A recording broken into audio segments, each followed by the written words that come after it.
nɛgɛ ɲɛ 10 ani 7 tana gosira dumanaba Sikasokaw fɛ ani Bamakɔ waati kelen bɛ wula nɛgɛ ɲɛ 10 ani 2 ma VOA soba kɔnɔ Washington DC. An balimaw a y'aw bisimila ni ye VOA Bambara ka Malikura kunnafoniw kɛnɛ sigilen ye. Aw ka bi kunnafoniw la kumaba a dɔw bɛna tali kɛ ninnu de kan. Ka kɛɲɛ ni sankura san 2024 sanbɛ fuli ye suro Mali jabaraniso la Colonel Assimi Goïta bɔra ka laseliw kɛ ka ɲɛsin jamanadenw ma min kɛra ni tasibila ani duwawudenw ye. Ka kɛɲɛ ni san 2023 gɛlɛya minnu tɛmɛna jamana kɔnɔna la a da sera o dɔw ma. An bɛna o kunnafoniw lase aw ma jɛmukan kɔnɔ. Mali politiki jɛkulu tɔnw caman kelen don k'u ka nisɔngoya yira ka sabu kɛ ko furancɛ fanga ɲɛmɔgɔw ma sɔn hali bi ka waati kelen fɔ jamanatigisi o kalata la. Ibrahim Aidara Adema PACJ bɛrɛbɛrɛli tɔnden dɔ don y'a ka hakilinaw di nin ko ɲɛ kan. Kidali mara la Mali jamana finitigiw ye laseli kɛ sibiridenw ka fɔ ko u ye tigɛ kɛ jadi jɛkuluma ma caman na ka dɔw nin bɔnɛ ka sabu kɛ u ka wulikajɔ dangarili min tun taara ka ɲɛsin Kidali mara ma. Ninnu de bɛna kɛ aw ka Malikura kunnafoniw la kumaba dɔ ye ka fara kunnafoni misɛnnin caman wɛrɛw kan min bɛɛ lajɛlen bɛna tɛntɛn nin sanga in kɔnɔ ka lase aw ma. Mariam Tarawele fɛ a y'aw bisimila.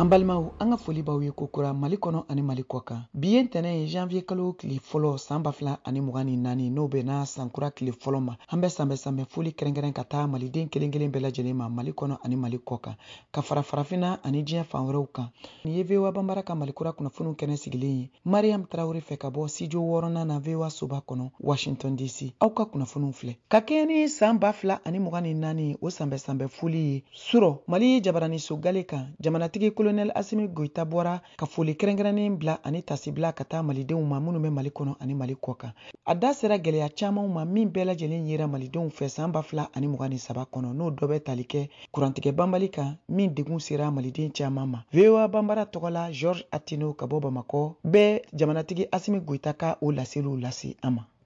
Maliens, mes chers compatriotes,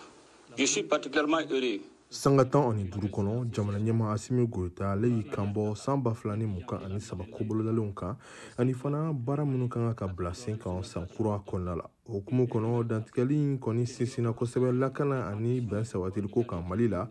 Assimi Goïta k'a ka sɔrasi fini kɔni to a la a kumana kɛlɛ fɛrɛ kan mun bɛ wele ko dugukolo ko n'o ye fɛrɛ ye jamana ɲɛma ka fɔla waasa ka se ka Mali dugukolo bɛɛ lajɛlen lakana ani ka jamana ka sariyaw kɔni boli ye. Bɛn ko kun kan Colonel Assimi Goïta ale y'i kanbɔ k'a fɔ ko kumaɲɔgɔnya kɛrɛnkɛrɛnnen dɔ bɛna bila sen ka malidenw damaw ni ɲɔgɔn cɛ cogo min na bɛn bɛ se ka sabati jamana in kɔnɔ wa ko kumaɲɔgɔnya kunnafoni kɔni lasera maa kofɔlenw ma kabini tuma min na MINUSMA ka dagaw datuguli kɔni dabɔra Mali cɛmancɛ ani a kɔrɔyan fan fɛ. Nka Colonel Assimi Goïta ale b'a ɲɛfɔ ko kumaɲɔgɔnya ninnu senfɛ ko babu fila bɛɛ ye maga tɛna kɛ minnu na kɛrɛnkɛrɛnnenya la n'olu ye Mali ka kelenya ani diinɛw bɛɛ lajɛlen damakɛɲɛni ni o bɛ wele faransikan na ko laïcité ye. Nka ko jatigɛwale kulu kɛlɛli ko tɛna jɔ waasa Mali ka lakana ka se ka sabati. Mali ɲɛma y'i kanbɔ fana walew kan minnu kɔni ma se ka sira sɔrɔ kosɛbɛ san 2023 ni o la belebele dɔ ye kurantigɛ ye sabula san kɔnɔna la malidenw kɔni ma se ka kuran sɔrɔ ko ɲuman kurantigɛ tun cayalen don. Assimi Goïta ale y'i kanbɔ k'a fɔ ko fɛɛrɛw bɛna tigɛ cogo min na kuran bɛ se ka sɔrɔ ka ɲɛ Mali kɔnɔna la ni nɔgɔya la. Dantigɛli kɔnɔ Assimi Goïta ale kɔni ma kuma kɛrɛnkɛrɛnnen la jamana ɲɛmakalata kun kan hali n'o y'a sɔrɔ a y'i kanbɔ k'a fɔ ko fɛɛrɛw bɛɛ lajɛlen bɛna bila sen kan cogo min na ko sariya jɔsen taabolo k'olu ka se ka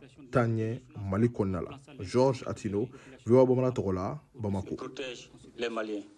Je vous remercie.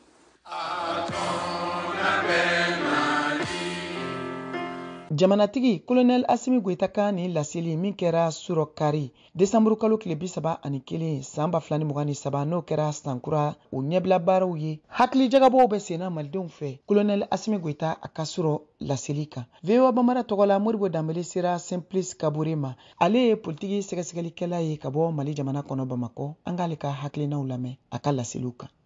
A ye danaya min ta ka da malidenw kan ko ale hakili bɛ o malidenw na wa jan bɛ u la wa a bɛ u jigiya kɔrɔ o ye maliden jɔn ye minnu sɔnnen bɛ ka u yɛrɛ di faso kumabɔli kɔsɔn a y'a yira ale bɛ koba fɛn o fɛn kan k'a kɛ tan ale jigi sɛmɛlen bɛ o malikaw de la o malikaw ye laɲiniba dɔw de kɛ forobasigi dɔ senfɛ a ye a da se o fana ma ko ale bɛ ka baara fɛn o fɛn kɛ k'a bɛ ka baara in kɛ ka bɛn. E hakilila ye mun de ye a ye nin kuma minnu fɔ bakuruba la a ka laseli sen. N ye miiriya min sɔrɔ a ye koba minnu fɔ ka bɛn san kura i n'a fɔ san tɛmɛnlenw na a delila ka fɛn dɔw fɔ ko a bɛ olu kɛ a ye olu kɛ ɲina ɲina fana a ye hakililatigɛ kɔni di jamana kɔnɔdenw ma k'a fɔ ko a bɛna na baarabaw kɛ ka bɛn jamana kɔnɔdenw yɛrɛ bɛ fɛ baara minnu ka kɛ ka bɛn u ka Mali sini cogoya ma an kɔni ye min faamu an y'a ye a ŋaniya la a n'a ka kɛwalew la a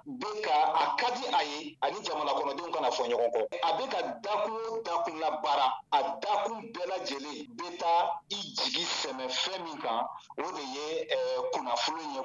walima jigimafa ye an b'a fɔ min ma ko sécurité. A ye kuma minnu fɔ ani waleya mun bɛ senna bi mɔgɔ bɛ se k'i jigi sɛmɛ a kan wa. Awɔ mɔgɔ bɛ se ka ni bɛ fɛ ka jɛɲɔgɔnya kɛ ni Mali ye ka sɔrɔ a tɛ ka kɛ malidenw kɔ kan ale kɛlen bɛ ka Mali dayɛlɛ o mɔgɔ ye walasa ayiwa malidenw bɛ se ka lakana sɔrɔ cogoya min na sɔrɔ kunda a kɛlen bɛ ka koba dɔw sigi sen kan n'o ye réforme ye min ma ko mabɛnni dakun caman na. Nin bɛ kan ka kɛ wagati la ni Mali ale ni Algérie ani marifatigi jɛkulu u kɔni tɛ ka kan kelen fɔ la a ye kuma minnu fɔ ye e hakilila ye mun de ye o koɲaw la. Wa mais ne fɛ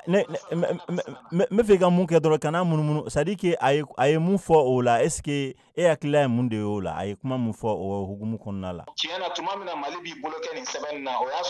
sɔrɔ bolo bɛ Mali ngɔnɔ la o ko de ye Mali sɔrɔ bon o cogo la n'a ko ko an bɛ Mali bɛ o labaara a ɲɛ yɛrɛ ma ko tiɲɛ na a bɛ kɛ malidenw kɔ kan o la o ni ale ka kunkilennaw bɛ fɔ ɲɔgɔn kɔ o ni malidenw ka u bɛ fɛ ka Mali labaara ka bɛn kunkilenna min fana kan olu bɛ fɔ ɲɔgɔn kɔ o la ale tɛ se ka i kun don o ko kɔrɔ Mali tɔgɔ la malidenw tɔgɔ la. Kurantigɛ fanfɛla fana na ani denmisɛnninw ka gɛlɛya caman wɛrɛw bɛ yen hakilila ye mun de ye o yɔrɔ la ani e bɛ bilasirali walima e bɛ ladilikan jumɛn d'u ma yanni ka bɔ kuma la yan. O de ye an ka muɲu ɲɔgɔn kɔrɔ dɔɔni a tɛna kɛ ko ye min bɛna to sen na kanw ko kuma min fɔra sigikan kɔnɔ o baara ma sogolo a ɲɛ yɛrɛ ma a ɲɛ ma i b'a ye mɔgɔw bɛ kunnafoni tanya ko caman na u ka sigi ka fɔ de fanga bonya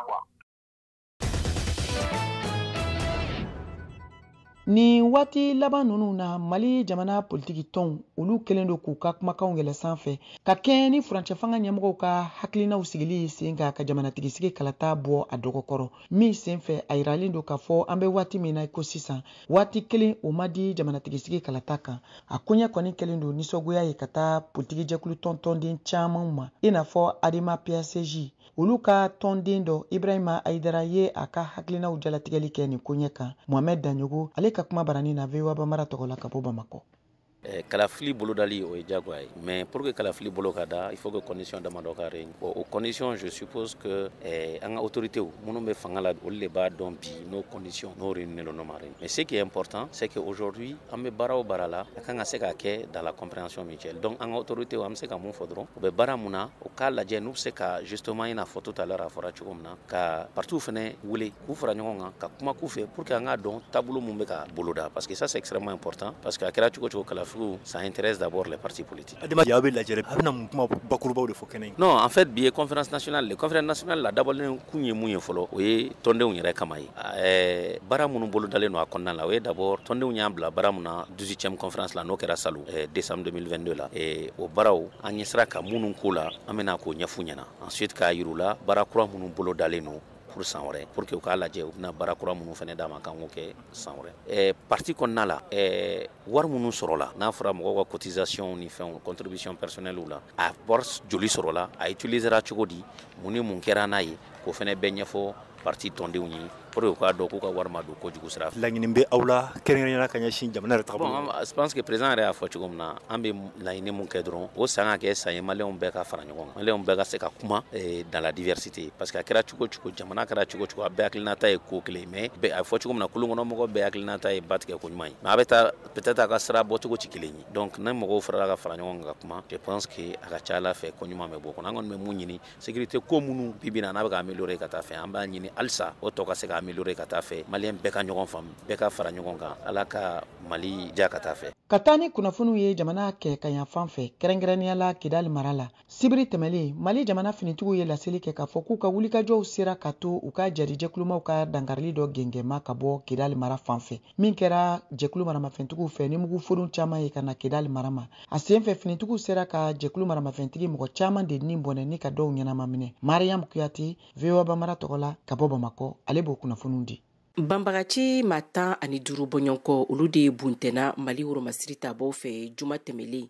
ni ka tila ka u buruminɛ caman tiɲɛ a n'u dagayɔrɔ ni waliya in yɛrɛ kɛla jumadon décembre kalo tile 29 Kidali marabolo kɔnɔ armée Mali ale ka fɔla a ka kunnafoni di sɛbɛn kɔnɔ n'o ye communiqué ye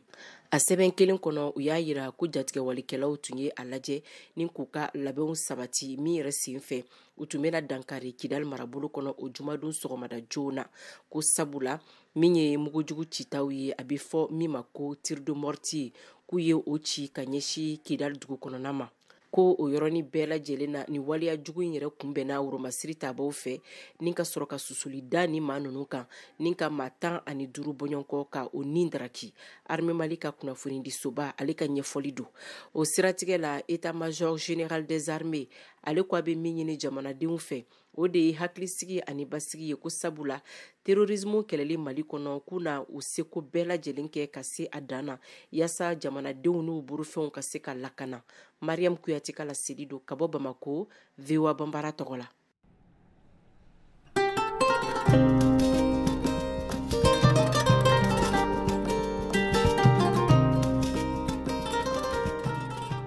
Alaikum VOA so barakala bɛɛ lajɛlen ne tɔgɔ Isufu Jurte ne bɔ Sikaso waati nan sigiyɔrɔ bɛnnen Bamako ma n'aw bɛɛ lajɛlen fo VOA so barakala bɛɛ lajɛlen Mariam Traoré Momere barakala bɛɛ lajɛlen min tɔgɔ ta ma ne tɔgɔ dɔn b'a bɛɛ lajɛlen ka foli kɛrɛnkɛrɛn ka ɲɛsin an ka sɔrɔsiw ninnu ma tɔgɔ Seru Samake ka bɔ Welesebugu vraiment an b'a ka émission lamɛn émission nin kɔni a tɛ tɛmɛ an kan surtout Mali kura nka a tɛ tɛmɛ an kan an b'a lamɛn waati bɛɛ ka daminɛ tɛnɛn fo juma dɔwɛrɛ kɔni t'an bolo foli kɔ yarabi ala ka bolo ma ka baara la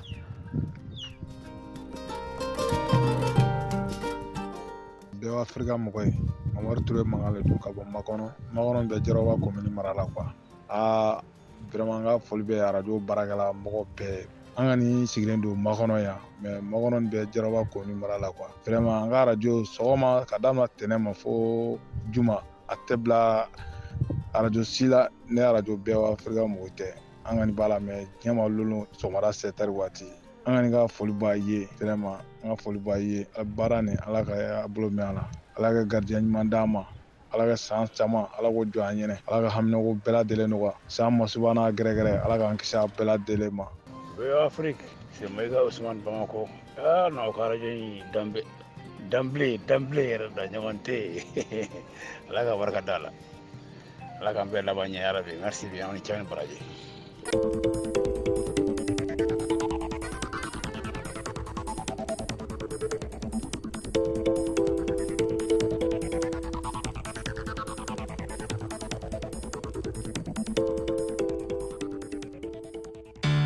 VOA Afrique ni VOA Afrique ye buna adamadenw lafiyara kunnafoniko la an balimaw an ka foli b'aw ye nin ye an donnen ye VOA Bambara ka malikura jɛmukan tako filanan o hukumu kɔnɔ min bɛ ka lase nin waati in na VOA Bambara ka radio fiɲɛsiraw bɛɛ lajɛlen fɛ Bamakɔ lamini na aw bɛ se k'an sɔrɔ fiɲɛ turukala 102 o fiɲɛsira kan walima aw b'aw sɔgɔ an ka page Facebook YouTube ani Instagram na bɔlɔlɔsira kan VOA Bambara malikura kunnafoniw bɛ ka lase Mariam Traoré fɛ ka bɔ studio 6nan na VOA soba kɔnɔ Washington DC.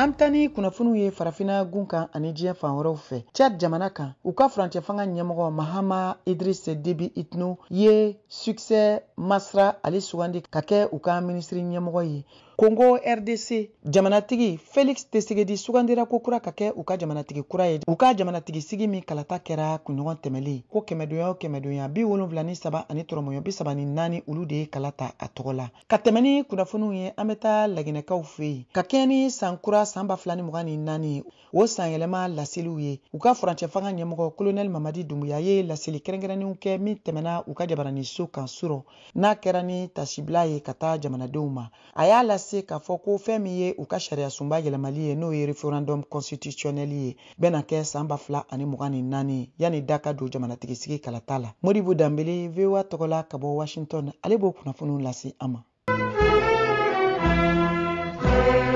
Colonel Mamadi Doumbouya ni ale Laginɛ jamana ɲɛmɔgɔ ye kabi Alpha Condé ka fanga dafirila san 2021 ye laseli kɛ. Guinéen, chers compatriotes, ko jamana ka furuba kalafili dɔ bena kɛ san laban laseli senfɛ mun kɛra karidon ko yanni san laban cɛ a ma wagati kɛrɛnkɛrɛnlen fɔ ni furuba kalafili bena kɛ wagati min na. Et qui nous rassemble, une constitution approuvée par le peuple qui n'est pas du copier-coller. A y'a yira k'a fɔ ko sankura kɔnɔna la ko jamana sigikan kura ni o ye constitution ye ko mun ni jamanadenw bɔlen don ani mun bɛ jamanadenw fara ɲɔgɔn kan ko o bena bila jamanadenw ka kalafili hukumu kɔnɔna la. Ni laseli kɛra Laginɛ jamana ɲɛmɔgɔ Doumbouya fɛ a ye layidu ta ko jamana sigikan jamanadenw sɔnnen don mun ma mun tɛ sɛbɛnfura ladege ye ko nka sigikan don mun bɛ u ka kokɔrɔw ta bala yaasa ka se k'u ka sini ɲɛsigi k'o ɲɛnabɔ. Doumbouya a ye laseli fɛnɛ kɛ ko mɔgɔ minnu ni olu tun sugandilen don jamana fɛ ko mɔgɔ kura wɛrɛw bena suganti yaasa ka se ka bila jamana ka nagakɔrɔ baarayɔrɔw la ni olu tun sigilen don kabi san 2018 ni u ka fanga saratiw olu banna ni san kalo fɔlɔ o kɔnɔna la. Nagakɔrɔ cakɛda fɛn fɛn be yen ni a ɲɛmɔgɔw ye jamana ɲɛmɔgɔ kɔrɔ mun ka fanga binna Alpha Condé walima a ka fanga ɲɛmɔgɔ kɔrɔ Seydou Dalen Diallo ni u ni saradasiw tɛ kan kelen fɔ. Doumbouya a ye laseli fɛnɛ kɛ ko ni waleya nunu o b'a yira k'a fɔ olu ka cɛsiri ani u ka wulikajɔ ni o ye k'a fɔ ko u bɛ se ka segi cogoya min na sariya o hukumu kɔnɔna la yaasa kalafili labilalenw bɛɛjɛ fanga ani minnu jɛlen don olu ka se ka kɛ jamana kɔnɔ ani ka se ka camancɛ fanga hakɛ mun fɔra o ka se ka labato fanga ka segi faso jama ma. A kɛlen ka fanga ta Doumbouya a koronnen duniya olu ka kumaw fɛ a ye layidu ta ko a bena fanga segi faso jama ma yanni janvier san 2026 cɛ. Point du chronogramme de la transition. Aw de bɛ kunnafoni mɔlen sɛnsɛnnen di anw ma bamanankan na. VOA Afrique filɛ nin ye 102 fiɲɛ sira kan Bamako Mali la. An bɛ taa ni kunnafoniw ye nin waati in na Senegalikaw fɛ yen. Koba minnu kɛra Senegal jamana kɔnɔ san 2023 n'o dɔ dara gɛlɛyaw kan politiki ko nasiraw fɛ. VOA ka lasigiden Naman Jara ka bɔ Dakar ale b'o kunnafoniw lase. Ɲina san 2023 Senegali drogu caman minɛna ka daminɛ janvier kalo la fo kana décembre kalo laban in na. Janvier kalo kɔnɔ kidira Senegal ni Mali dancɛ la drogu min bɛ wele cannabis o kilo 405 minɛna Mali mobiliba dɔ kɔnɔ. Cocaïne kilo 805 minɛna kɔgɔji kan kurun dɔ kɔnɔ n'u bɔra farajɛ la. Novembre kalo kɔnɔ drogu tɔnu 3 minɛna kurun dɔ fana kɔnɔ n'a nafolo hakɛ ka ca ni sefa wari miliyari 100 ye. O senfɛ mɔgɔ 10 minɛna. Senegali janvier kalo la san 2023 la mɔgɔ 41 sara sirakan kasara dɔ senfɛ Sikilo dugu la Kaffrine mara la ni bisi 2 gosira ɲɔgɔn na. Politiki siratigɛ la ɲinan sa in na Senegali fanga sina Usmani Sonko ka kiriko tun bɛ sen na ani mɔgɔtigini Adji Sarr ka binkani wale in na ni minisiri Mamba ɲa cɛ foroba nafolo miliyari 29 namrali kɔɲa la. Nga kiri nunu bɛ kɔnɔ fanga sina Usmani Sonko mana kiritigɛ so la ani minisiri Mamba ɲa ka kiri kalo 6 ɲangili dara kan ani sefabari miliyɔn 200 alimandi. Usmani Sonko ni mɔgɔtigini Adji Sarr ka kiri na juin kalo kɔnɔ a jirala k'a ma bin Adji Sarr kan a ma bagabaga fana k'a b'a faga i n'a fɔ Adji Sarr y'a fɔ cogo min na a ka plainte kɔnɔ. Nga san 2 ɲangili kɔni dara kan bawo k'a donna mɔgɔtigi Adji Sarr n'a hakili cɛ ka bila fili kɔnɔ n'o ye corruption de la jeunesse ye. Wa Usmani Sonko bɛ 2020 di Adji Sarr ma fana o la Ousmane Sonko ka lafasalibaga do Maître Bamba Cissé ko kiritigɛla ye tiɲɛ d'u ma Adji Sarr ka binkani koɲa in na. La justice nous a donné raison. Kiritigɛla y'a jira ko tiɲɛ b'an bolo mɔgɔw ka kan ka min faamu bi mɔgɔ caman bonnena u nin na sɔrɔw tiɲɛna du caman jigi tigɛra wa minnu sen bɛ nin nkalontigɛ la nin binkani koɲa in na a ka kan u kana ɲɛfɔli kɛ kiritigɛso la o la an ɲɛ plainte di kiritigɛlaw ɲɛma ma bɛnbɛnbɛ in kɛbagaw ani kojugukɛlaw kama pour association de malfaiteurs. Nga Adji Sarr ka lafasalibaga do Maître El Hadji Diouf k'olu wasara kiri in na. C'est une satisfaction pour les a kɛra wasa ye Adji Sarr ka lafasalibagaw bolo nga an ma wasa sɔrɔ kosɛbɛ ka da kan an tun b'a fɛ Sonko ka don san 10 kaso de la bari a donna muso n'a ka kodɔnbaliya cɛ u ka da ɲɔgɔn fɛ wa ani binkani bɛ ka kan wala u kana kule k'u ye sebaya sɔrɔ anw de ye se sɔrɔ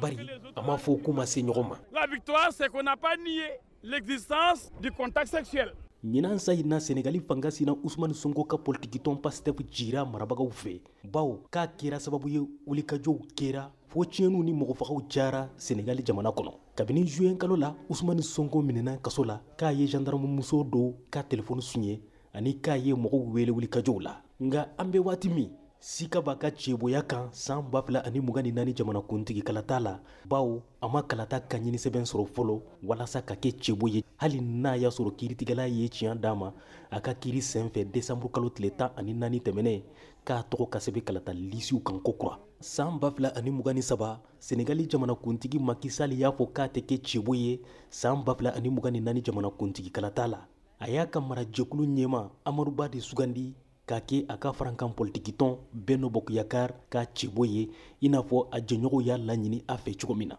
nga yanni Macky Sall k'a fɔ k'a tɛ kɛ cɛbo ye jɛkulu dɔ sigira sen kan a ka sarati sabanan in kɛlɛli kama n'a bɛ wele plateforme de lutte des forces vives de la nation F24 san 2023 kɛra tungaladenw ka dɔgɔdɔgɔnin tagali ye kurun kɔnɔ kɔgɔji kan ka bɔ Senegali jamana na jatew ye min bɔ a jirala ko tungaladen ba 30 ko sera ka se farajɛ la u fanba bɛ bɔ farafina tilebi yanfan jamanaw de la mɔgɔw ba yirikaw de tora kɔgɔji kɔnɔ fana yannu ka se nga halisa sifinw ka laɲini ye de ka taa tunga la bawo u y'a jira ko baara tɛ ka sɔrɔ farafina i n'a fɔ Arasini Tchun Senegali jamanaden do. Moi aussi je veux bien partir en Espagne à travers les pirogues quoi. N bɛ fɛ ka taga Espagne jamana kan baton sira fɛ ka sababu kɛ an bɛ don min ko bi Senegal kɔnɔ yan nɔ an sɛgɛnnen don an tɛ ka sɔrɔ kɛ bilen waati min na jɛgɛ kun bɛ sɔrɔ an kun bɛ jɛgɛ feere an bɛ sɔrɔ kɛ a la nka an bɛ don min ko bi jɛgɛ tɛ yan bilen waati ka gɛlɛn n dan b'a la k'a fɔ ni n taara Europe jamana kɔnɔna na yen nɔ sɔrɔ bɛ se ka nɔgɔya ma ka tɛmɛ Senegal kan an bɛ don min ko bi. Ça sera plus facile de gagner là-bas que ici. Burkina Faso jamanaden 9 sara ɲinan sa in na u ka kurun toli la falen bɛ baji kɔnɔ u taatɔla sanubo yɔrɔ la Kédougou san 2023 la Dakar kin min tɔgɔ Yarak mugun pɛrɛnta min tɔgɔ cocktail molotov cira bisi dɔ kɔnɔ mɔgɔ 2 bonnena u nin na mɔgɔ 5 wɛrɛ jogina ani mɔgɔ 5 minɛna lakanatigiw fɛ Thiès mara la fana gendarmew ka cakɛda min bɛ wele section de la recherche de gendarmerie ye mɔgɔ 4 minɛ k'u ye malo tɔnu 60 ɲɔgɔn n suɲɛ mobiliba dɔ kɔnɔ n'a tun b'a fɛ ka taa n'u ye Mali la farikolo ɲɛnajɛ la ɲinan sa in na Senegali jamana na damubɔ ɲɛnajɛ min bɛ wele damu innovation a siɲɛ fɔlɔ n'a tun kɛra utu kalo kɔnɔ Dakar Côte d'Ivoire jamanaden Joël Atsei de ye jɔyɔrɔ fɔlɔ sɔrɔ maliden Musa Kulubali fana ye jɔyɔrɔ 2nan sɔrɔ farafina damubɔla 30 cɛ la nin laseliba in an b'a kuncɛ ni seko ani dɔnko ye wala Mali dɔnkilidala min tɔgɔ Fati Ɲame Kuyate ɲinan sa in na a bɛ fara dɔnkilidala ŋanaw kan Senegali jamana na a ka nin dɔnkili in kosɔn n'o ye nakan ye. VOA Bambara kanubagaw n'a lamɛnbagaw bɛɛ lajɛlen sanbe Ala ka sanw jaya Nama Jara Dakar VOA Bambara. Ka segin ka taa ni kunnafoniw ye Mali jamana kɔnɔ an bɛ taa Tɔnbɔkutu mara la san 2023 kɛra gɛlɛyaba de kan Mali jamana kɔnɔ marabolo Tɔnbɔkutu mara bɛ u fɛ min dɔ dara lakanabaliya kan kuranko dɛsɛ da dumuniko gɛlɛya ani ka taa se jɛkulu maramafɛntigiw ka dankarili wali olu ma Tɔnbɔkutu mara kɔnɔ Alfuseni Elaji VOA Bambara tɔgɔ la ka bɔ Tɔnbɔkutu. San 2023 fɛn caman tɛmɛna nga a dɔw bɛ minnu tɔra mɔgɔw hakili la kosɛbɛ Tombouctou mara kɔnɔ min tora maaw hakili la Salaha Maiga min ye wasabulon CNT tɔnden ye Tombouctou mara tɔgɔ la a b'a dɔw fɔ an ye. Tombouctou bateau mun cira c'est devenu un fait très marquant et au kɔfɛ n'i y'a lajɛ MINUSMA tagali complètement o fana ye fait marquant 2023 à Tombouctou. Bingani min kɛra bateau kan n'o tɔgɔ Tombouctou o kɔni kɛra dusumakasiba ye Mali fantan ni naani la. Boubacar Maiga ale ye sɛgɛsɛgɛlikɛla ye lakanako la. Fɛn min ye ne yɛrɛ dabali ban parce que ne ma deli ka ɲɔgɔn ye o ye bateau min kulera Rarus fɛ parce que banbanci wale wa t'a dɔn terroriste parce que mɔgɔ si ma bɔ k'a fɔ kelen-kelenya na ne de y'a kɛ mais an kɔni b'a dɔn bateau bɔra a ka ca ni mɔgɔ 200 min b'a la denmisɛnninw ani musow de bɛ ka ca a la du caman muso n'a den bɛɛ u bɛɛ tora la a caman. Fatuma Harbert Tombouctou ka don ale kɔni fɛ bateau attaque kɛra maa de ma bɔ kulu marifatigiw fɛ k'u ka dusumankasi yira. Wa a kɛra an m'a mɛn mɔgɔ si an ma message de compassion mɛn fɛn foyi ma fɔ quoi. O bɛɛ n'a ta Tombouctoukaw nisɔndiyara ni berminɛli ye san 11 kɔfɛ Mali wolomasiri taabɔw fɛ. En tout cas berminɛni o kɔni bi kɔni Tombouctou bɛɛ bɛ kulen n'a ye parce que depuis o kɛra hɛrɛ de nana attaque banna o ka mɔgɔw minɛ o banna ka mɔgɔw faga o banna an b'a fɔ Ala ye a barika Ala ye a barika kira. Tombouctou mara bɛ couvre-feu la kabini septembre kalo tile 11 o bɛɛ n'a ta festival min bɛ kɛ san o san min tɔgɔ festival vivre ensemble a sera ka ɲɛnamaya o kɛra Salaha Maiga ma nisɔndiya ye. Ani an yɛrɛ sera ka festival kɛ. Donc plan sécuritaire évaluation caman kɛra a yirara ko sécurité améliorera parce que n'i y'a lajɛ septembre bateau cira berminala o kɔfɛ MINUSMA tagari ani festival sera ka kɛ décembre o fait en marqué en Tombouctou kosɛbɛ parce que a bɛɛ bi fɛn sécurité de kan. Baara jumɛn de ma se ka ɲɛnamaya san 2023 Tombouctoukaw sigilen don ni min ye Yehiya Tandina b'o ɲɛfɔ an ye. A b'an kɔnɔ ko en réalité u bɛna an ka exploitation an ka sanu ninnu ani an ka pétrole ninnu u baara kan ka daminɛ mais u ma daminɛ mais an b'a ɲini Ala fɛ a ka nɔgɔya an ka autorité ninnu bolo pour que u ka se ka kɛ n'o kɛra denmisɛnninw minnu bɛ t'u bila mercenariat la a bɛɛ bɛ dabila n'o kɛra baarabaliya a bɛ jɔ. Sankura la Tombouctoukaw ka laɲini dɔw la taa ni ka segi ka nɔgɔya duguw ni ɲɔgɔn cɛ. San natɔ in Sardasou ka fɛrɛ bɛɛ kɛ pour que taa ka segin ka nɔgɔya yanni Gundam cɛ ka taa fɔ Bamako taa ka segin ka nɔgɔya n'aw ye ba tigɛ fana ka taa Douanza fanfɛla la fana mɔgɔw ka se ka don u ka taa ka segin na fana baji fanfɛ fana avion fɛngɔ tɛ bɛɛ bolo bɛɛ tɛ se ka kɛ ni avion. Ka da ni kan sisan Siyaka Tarawele ka farikolo ɲɛnajɛ kunnafoniw an b'o lase aw ma.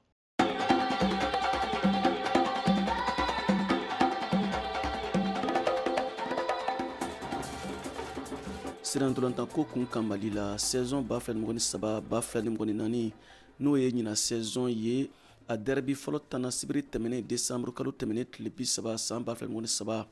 stade du 26 mars la Bamakɔ. O kɛnɛ kan Mali club belebele 2 stade malien de Bamako